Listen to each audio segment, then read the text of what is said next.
Minnesota lawmakers head back to work on Tuesday for the start of the legislative session. Fraud is likely to be a key issue they address, among other topics. Our Griffin Makrovich joins us live now in studio to tell us what else lawmakers are planning to focus on. And Griffin, it really sounds like it's going to be a very eventful year for Minnesota politics here. That's right, Ryan. Very eventful year. This is the first session since the murder of Melissa Hortman and her husband, Mark.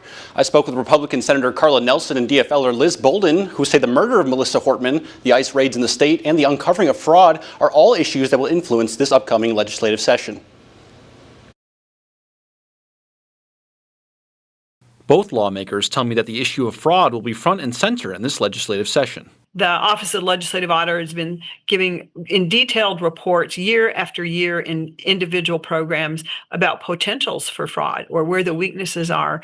Many of us would write bills with those, tightening up those loopholes, so to speak, only to see that those bills languished, didn't get a hearing, wouldn't get up for a vote. So I think that's number one. Really is that balance of making sure that we are identifying when the fraud happens, identifying it early, stopping it, and prosecuting those folks who are doing it, and not harming or taking services away from the businesses who are doing the right thing, and ultimately the Minnesotans who need those services and deserve those services.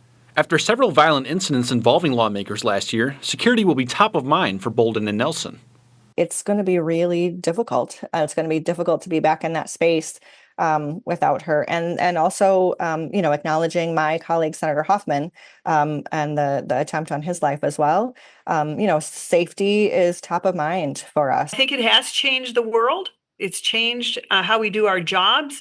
Just today, I had to get some special things on my key card because of extra security at the Capitol. And I think everybody is just extra cautious. The senators also reacted to Board Czar Tom Homan's announcement that Operation Metro Surge is coming to an end. I hope that's true. I think we will see. We have seen lies and mischaracterizations from that agency in the past. And so I hope it's true.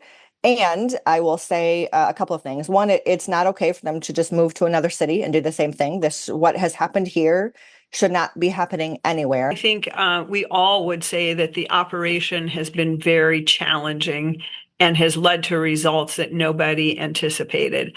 But I also think it's important that the areas like in the metro area here, for example, that local police are able to do their jobs in these situations. In Rochester, I'm Griffin Makrovich, KIMT News 3.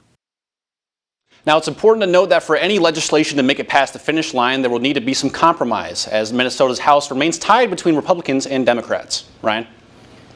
Griffin will have to see what happens in this upcoming legislative session. A state budget won't be decided on in this legislative session. The Minnesota Management and Budget Office said there will be a $2.45 billion surplus in the current budget, but down the road it could lead to a deficit of nearly $3 billion in the fiscal years of 2028 and 29.